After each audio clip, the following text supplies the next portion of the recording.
Stepping into the plunge is one of the most difficult things I do every single day.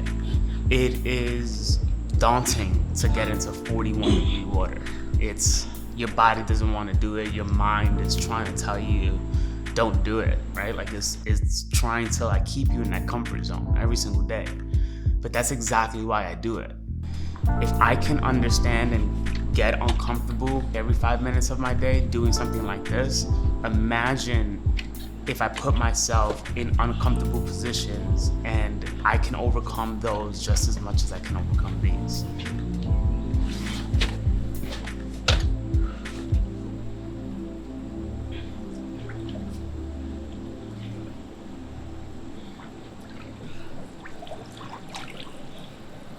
Hey Siri, set a timer for 5 minutes. 5 minutes, counting down.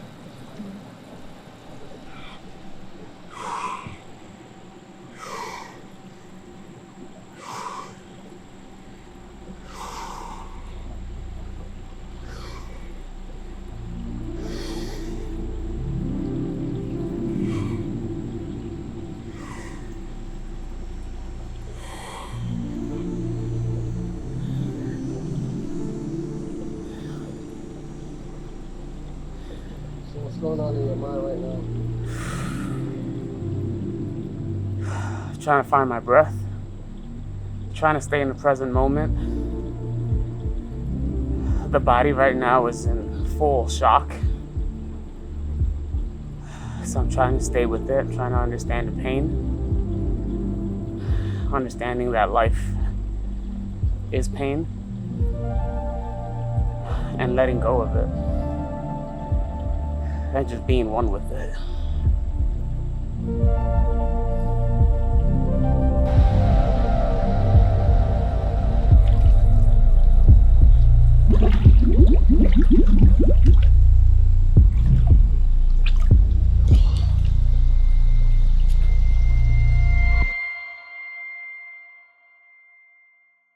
There's the art of living, right? There's the art of reading. There's the art of music. There's the art in dancing. There's an art in just being. When I think about art, I don't just think about paint. I don't think about brushes. I think about the world around us. You know, when I look at clouds in the sky, when I look at the sun, when I look at trees, when I feel the air, you know, that's life to me. That's art. What got me to Charlotte was a quality of life. So I was living in New York City for all my life. New York City is a world within itself. Like when you're from New York City, you don't want to leave. And I experienced a difficult time in my life around 26 years old where I got into some trouble with the law, and it was a difficult time in my life. That rough patch allowed me to find myself again, and it's one of life's biggest paradoxes is in order to find yourself, you must lose yourself. I lost myself heavily to drugs. I lost myself heavily to the world around me, which wasn't serving me. And that's when I really found myself. I found myself to the person that I wanted to be and I wanted to become. When that happened, that's when I started exploring the world around me. I started exploring different cultures in different states. I traveled to California for the first time by myself. And when I did that, I realized that I don't have to live in New York City all my life. I can leave. I can do something else. And my horizons started to broaden. They started to open. And I started reading a lot more books. I started reading self-help books to kind of understand who I was and why did I make those choices that I made and how can I change them to be a better person. And that's when I met my partner. One of the first things she said to me was, you plan on staying in New York City for your life? And my response was, I didn't plan on leaving, this was my spot, right? She said, well, I don't plan on staying here.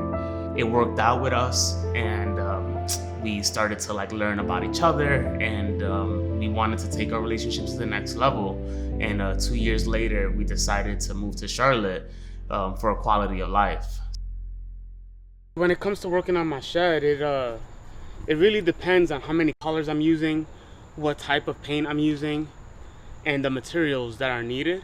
So most of the time, I think it costs around $200 to $300 to complete this. every time I do something on this, I'm learning a new skill. I don't just want to do something that I already know. I'm constantly trying to push the boundary, and this is the perfect place to do it in because I can mess up. I don't have to answer to anybody, and I can do whatever I want.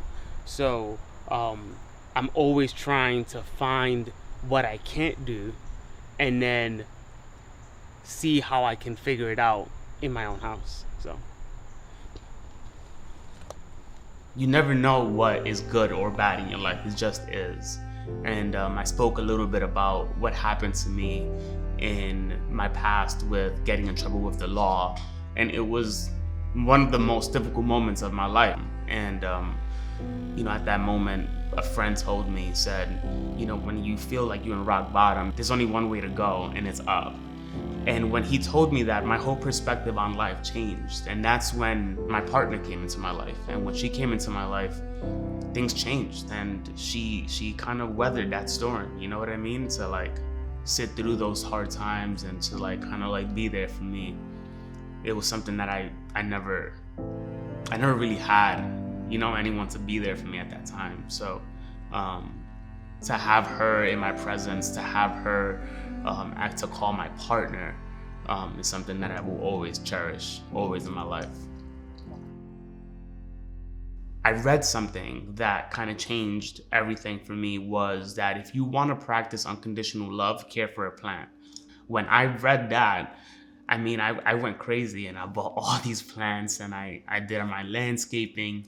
And, I have so many plants around my house now that all I want is life around me.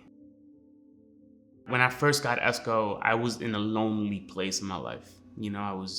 I was doing things that didn't really matter.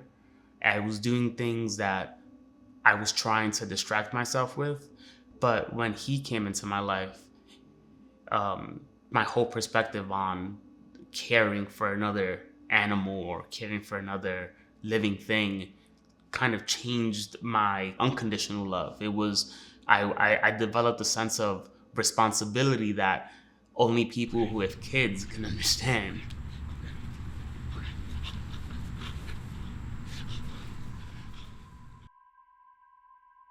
My fears. I have a lot of fears. There's so many fears in my life that I don't even understand, that I don't even know.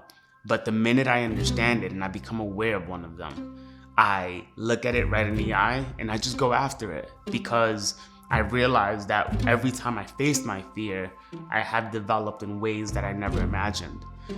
I remember when I first left my job, my biggest fear was to not have security anymore. I was so comfortable in receiving a paycheck every 2 weeks. Whether I did work or I didn't do work, I was gonna receive that paycheck. So that was something that I was afraid of. I was afraid of leaving that comfort zone. But I think the universe and God just like led me towards this path of saying like, this is what you gotta do. Because if you don't do this now, you're never gonna do it. So when I let go of that fear and I stepped into the unknown, right? Following my path and what I wanted to do and become a full-time artist. And look at where I'm at right now, right? Like, I think once I realized that if I overcame that fear, now just imagine if I overcome the next one, and the next one, and the next one, and the next one. And I started to see so much potential and growth and the trajectory of where I'm going from like here to here in such a fast pace. And it's because like I'm seeing fear and I'm understanding it now. I'm building a better relationship with it and understanding that it's in being uncomfortable is where the growth lies.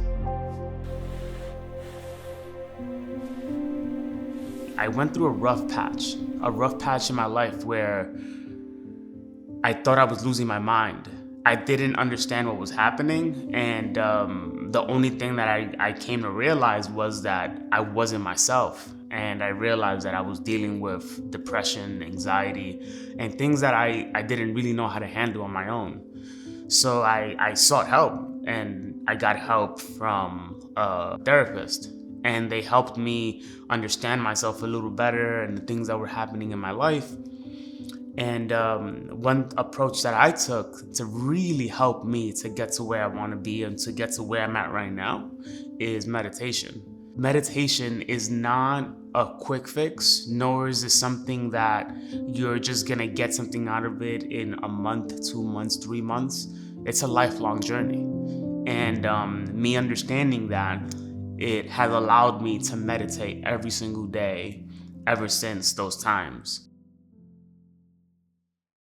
The worst comment that I've ever received on social media was someone telling me that my abstract artwork, that their little sister does that on their walls. And I remember seeing it and I kind of smiled like, wow, my first one, like I got it, you know? And I didn't know it was going to be something like that, but it was kind of funny to see, you know, that somebody interacted with my work like that. Someone who doesn't know me, someone who's never met me, someone who's never really seen my work. They just saw maybe a 30-second video of me. My first initial reaction was to delete the post, right? Like I didn't want that on my feed. But then I decided to not delete it. I decided to kind of like play with it. I decided to say, well, I think my response was, your sister's destined for greatness.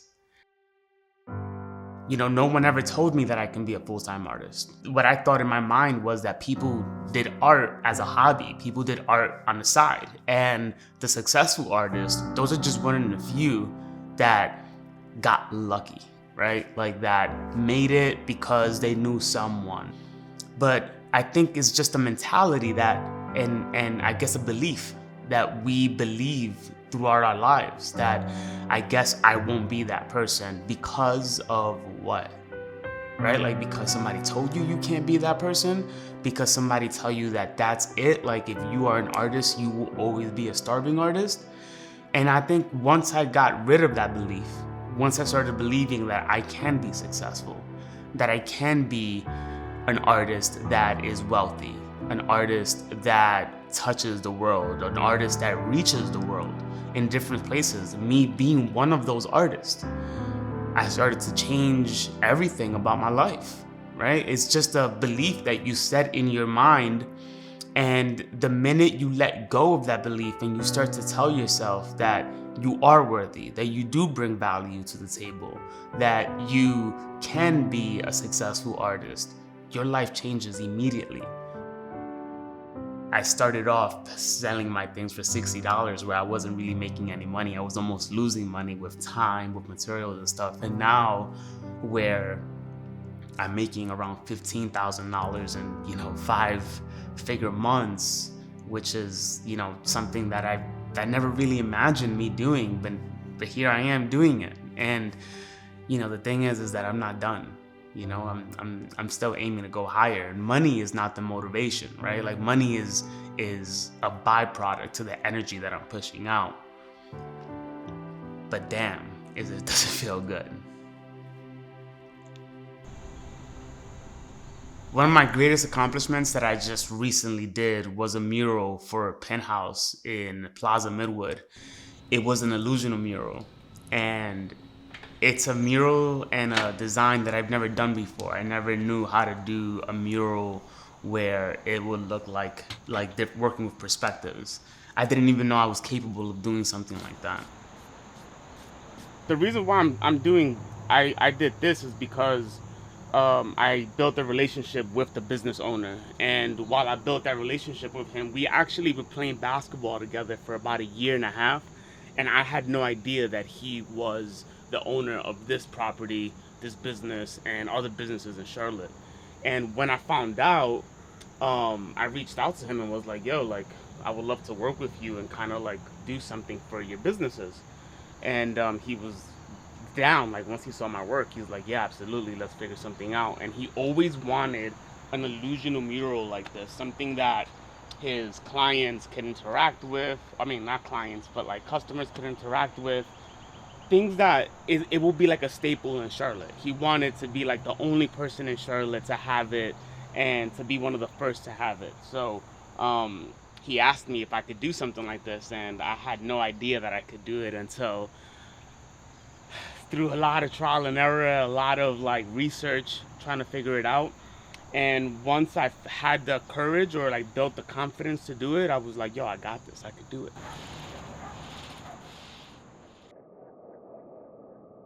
What is my canvas? I think my canvas is me. You know, my canvas is me working on me, because without me, there won't be any art. You know, I am the canvas, and it's up to me to show the world who I am, what I do, how I do it, and why I want to do it. So, working with all these canvases that you see physically is a byproduct of me working on myself. And the more I work on me and what I'm doing in my canvas, the more the world can see those true colors.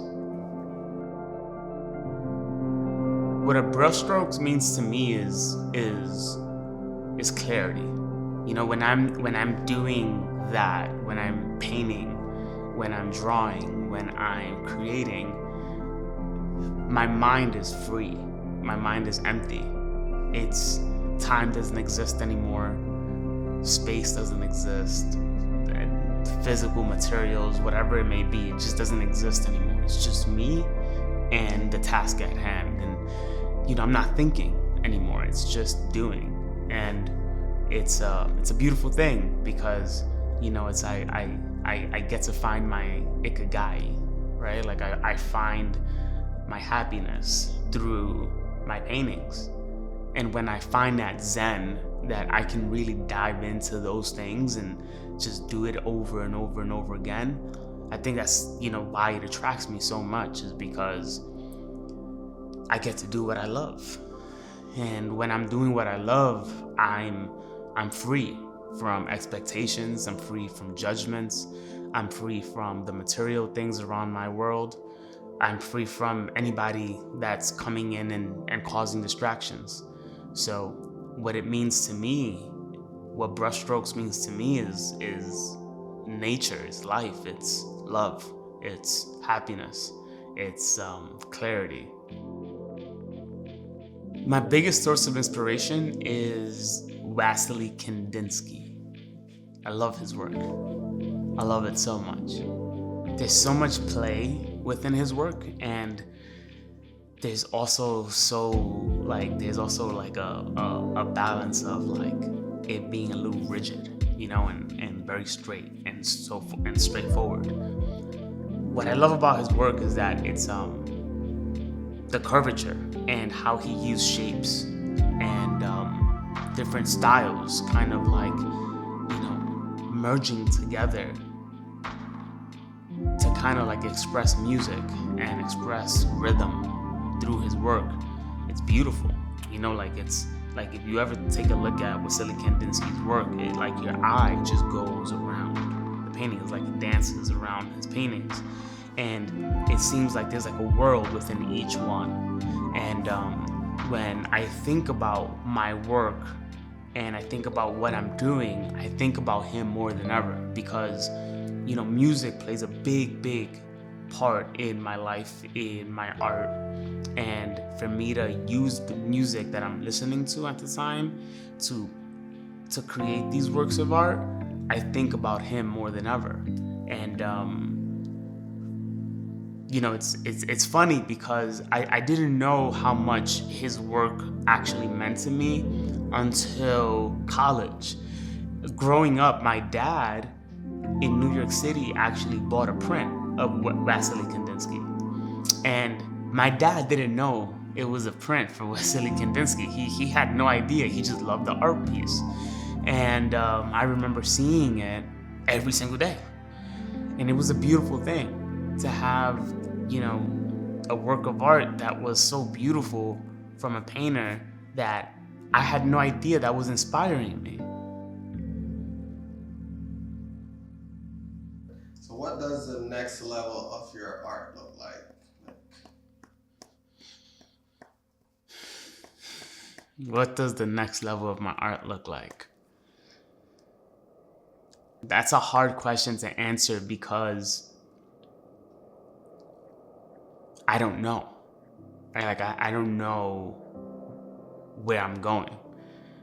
And I don't want to state that now, because I think that if I state it now, I'm only confining myself to what I think may happen, when I think what's so beautiful about life is the spontaneous of you being able to evolve into something you'd never imagined, right? What I do see myself doing is reaching a larger audience. I do see myself, pushing boundaries, like having my work being featured worldwide, where my work is displayed on like side of buildings or galleries and stuff. And that may seem like selfish accomplishments, but it's not really about me. It's what my work can do for communities. It's what my work can do for children. It's what my work can do for the people, anyone, right? And I think the reason why I say that is because I remember when I was a kid and I would walk around the New York City streets and I would see murals, I would see graffiti, and I would look at these graffitis and I would be like, wow, like this is incredible. It was vandalism, but I didn't see that. I saw expression, I saw emotion, I saw people doing something that was creative. And for me, it inspired me. It inspired me to do that and do it my way and try to figure out how I can become that type of person.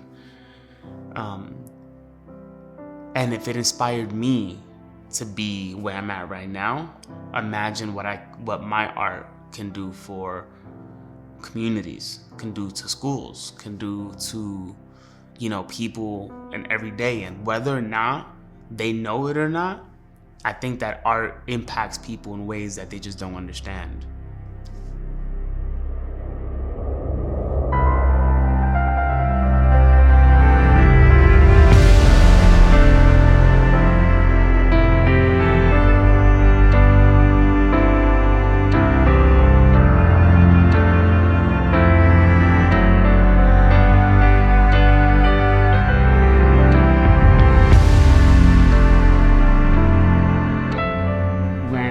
You see 3 dots in a row, you see that a lot in my paintings. 3 dots in a row is my signature. And 3 dots in a row, what they signify is awareness, gratitude, and perspective. So whenever I don't sign a painting, it's because I have those 3 dots, and those 3 dots are me, is what are the foundations of the 3 pillars of my life.